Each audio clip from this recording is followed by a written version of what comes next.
Bene data bakundwa b'umwami Yesu Kristo, mwese abakurikira izi nyigisho tubahaye ikaze mu biganiro bya Saveur Divine. Ibi biganiro mu bitegurirwa n'abavugabutumwa bwiza batandukanye, akaba ari umuhamagaro ugendera ku ijambo ry'Imana byanditse mu gitabo cy'ubutumwa bwiza uko bwanditswe na Matayo ibice 24 umurongo wa 14. Kandi ubutumwa bwiza bw'ubwami buzigishwa mu isi yose ngo bube ubuhamya bwo guhamiriza amahanga yose, nibwo imperuka izahera ko ize. Ibi biganiro mu bikurikira ku channel ya YouTube yitwa Saveur Divine. Tubifurije kugubwa neza. Imana Data ari nayo So ibaha umugisha.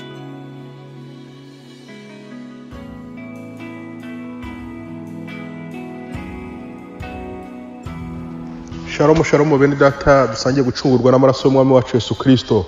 Ndabaramukije kubw'umwami wacu Yesu Kristo, kandi ngewe baramutsa nitwa Bagabo Joseph. Nkuko mumaze kubimenyera rero, kandi nkunda kubisubiramo, urubuga rwa Saveur Divine rubategura insanganyamatsiko imwe mu gihe cy'icyumweru tukayiganiraho, kuko Imana idushoboje.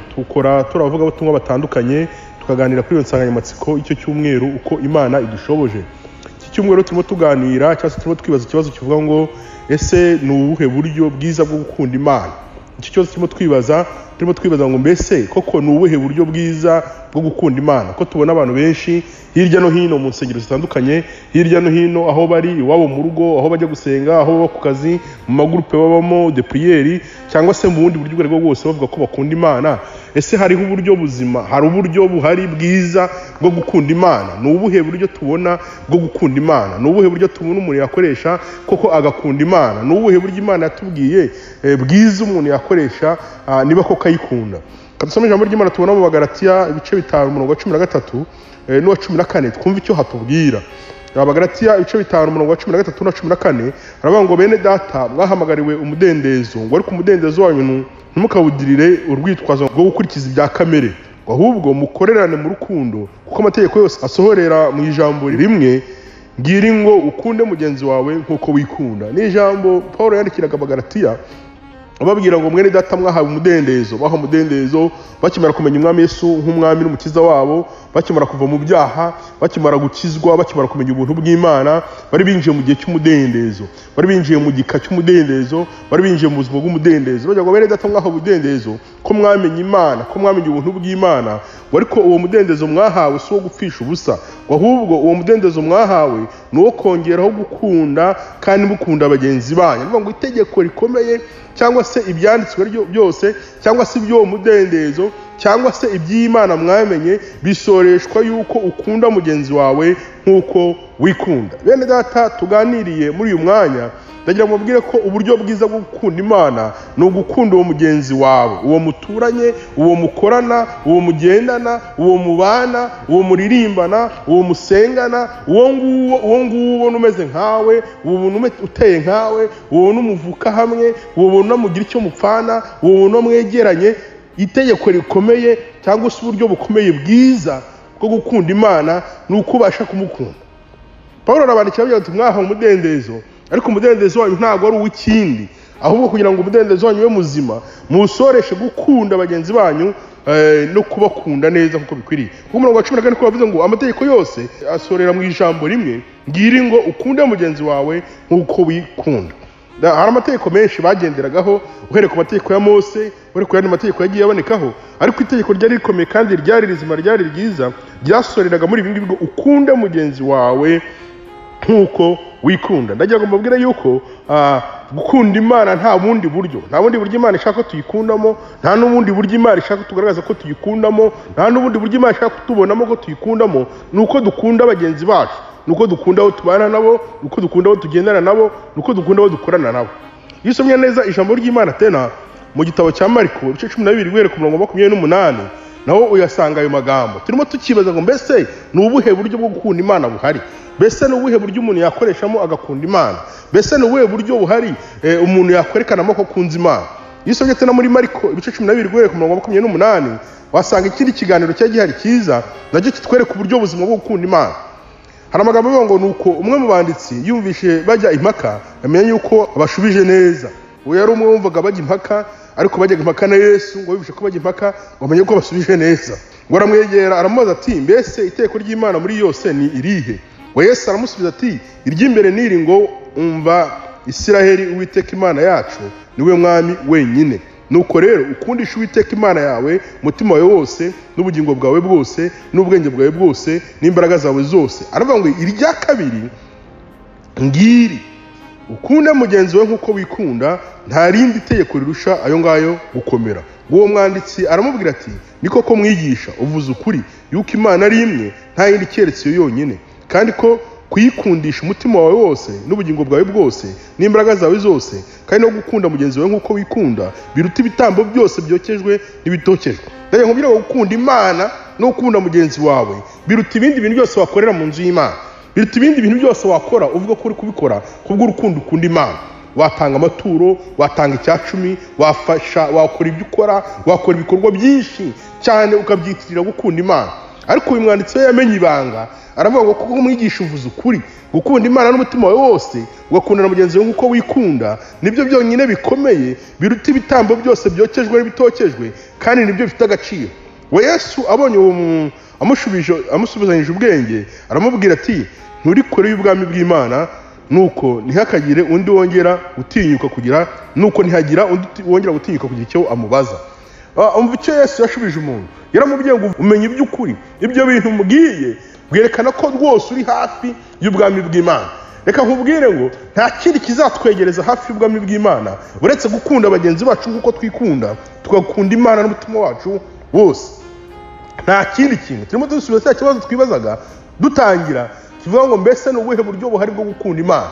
Reka nkubwire ngo nta bundi buryo, abantu barababeshya cyangwa se isi irababeshya, nta bundi buryo buhari na bumwe bwashyizeho bwerekana yuko ukunda Imana. Nta n'indi nzira twanyuramo yo gukunda Imana ihari udakunze mugenzi wawe. Igihe cyose ufite abo wanga, igihe cyose ufite mugenzi wawe wanga, igihe cyose udakunda abo mubana, udakunda abo musengana, udakunda abo muririmbana, udakunda abo muturanye, udakunda abavandimwe bawe, udakunda bagenzi bawe, udakunda abo muziranye, uri mubeshya nta n'ugukunda Imana. Imana igaragarira mu rukundo dukunda bagenzi bacu. Undi mwanditsi nakunze cyane mu gitabo cya Yohana wa mbere ibice 20, we yabivuze neza bishyira ku mugaragaro, asa nk'ubyeyura, yerekana ukuri kw'ibintu neza, abivuga neza. Ngo umuntu navuga yuko akunda Imana akanga mwene se aba ari umunyabinyoma.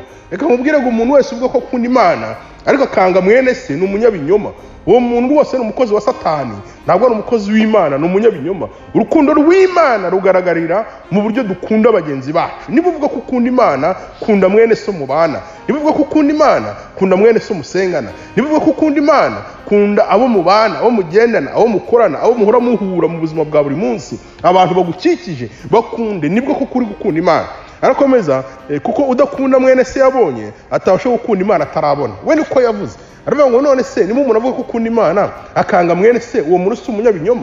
Niba umuntu yanga umuntu abona, niba umuntu yanga umuntu baturanye, niba umuntu yanga umuntu begeranye, niba umuntu yanga umuntu bakoranye, niba umuntu yanga umuntu babanye, niba umuntu yanga umuntu baririmbanye, niba umuntu yanga umuntu basenganye, niba umuntu yanga umuntu baturanye cyangwa se umuntu babanye, umuntu umeze nkawe, ngo uwo muntu akamwanga, ni gute uwo muntu azahagarara akavuga ngo ngiye nkunda Imana? Imana uzaba uyikunda ute utari wayibona? Niba byarakunaniye gukunda umuntu ubona, niba byarakunaniye gukunda umuntu muri leta imwe, niba byarakunaniye gukunda umuntu mumeze kimwe, muteye kimwe, muri ahantu hamwe bikakunanira, kumukunda bikakunanira, ngo ni gute uzakunda Imana ngo bigakunda?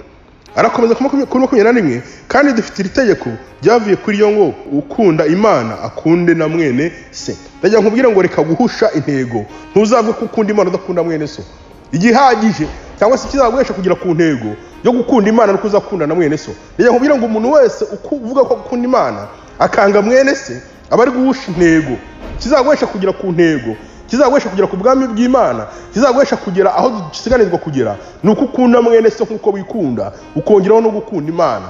Ntabwo bishoboka yuko wakunda Imana, ntabwo bishoboka ko wavuga gukunda Imana wanga mwene so, wanga abandi bantu bagenzi bawe, ufite abo wanga. Niba urimo witegura kujya muri uru rurembo twita ijuru, niba urimo witegura kujya mu ijuru dushaka kuzajyamo, niba urimo witegura kumva waba mu bakunzi b'Imana, gerekaho no gukunda bene so, reka gukunda abo muririmbana, reka gukunda abo musengana, reka gukunda abo mukorana, nabo mubana, nabo muturanye, nabo muhura bose ubakunda, ukunda mugenzi wawe. Nibwo buryo buzima bwo gukunda Imana. Ndagira ngo ndangize nkubwira ko nta bundi buryo buzima bwo gukunda Imana buhari buretse ubu buryo bubiri, ni ugukundisha Imana umutima wose no gukunda mwene so nk'uko wikunda, kandi bumwe bukorera mu bundi. Ntuzavuga gukunda Imana wanga bene so mubana, ariko nukunda bene so mubana uri mugereka ushyiramo urukundo rw'Imana. Ejya nkubwiye ngo urukundo rw'Imana rugaragarira mu buryo dukunda abantu tubana.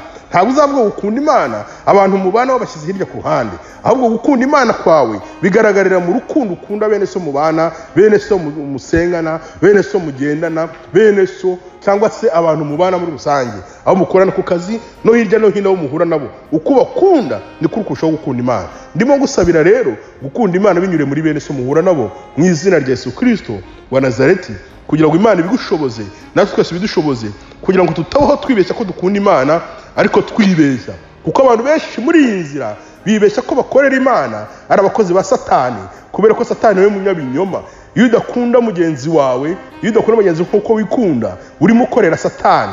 Ariko niba ukunda mugenzi wawe kuko wikunda, urimo ukorera Imana. Va muri uwo mugabane rero w'abantu bakorera Satani mu rwihisho, bakabashya ko bakunda Imana ariko badakunda bagenzi babo. Aho ukunde mugenzi wawe biranyurira mukunde n'Imana, kandi Imana izakubona nk'umuntu wayo, izakubona nk'umuntu rwose uri hafi. Nuko yabwiye uyu muntu, Yesu yabwiye uyu muntu, aramubwira ngo ibyo bintu uvuze rwose bibererekana kuri hafi y'ubwami bw'Imana. Ejya nkubwire ngo umuntu wahishuriwe yuko gukunda mugenzi we ari ikintu kizima gifite agaciro, bimuhesha kuba hafi y'ubwami bw'Imana. Imana ibaho umugisha kandi bashoboze kumva aya magambo mu izina rya Yesu Kristo wa Nazareti. Amen.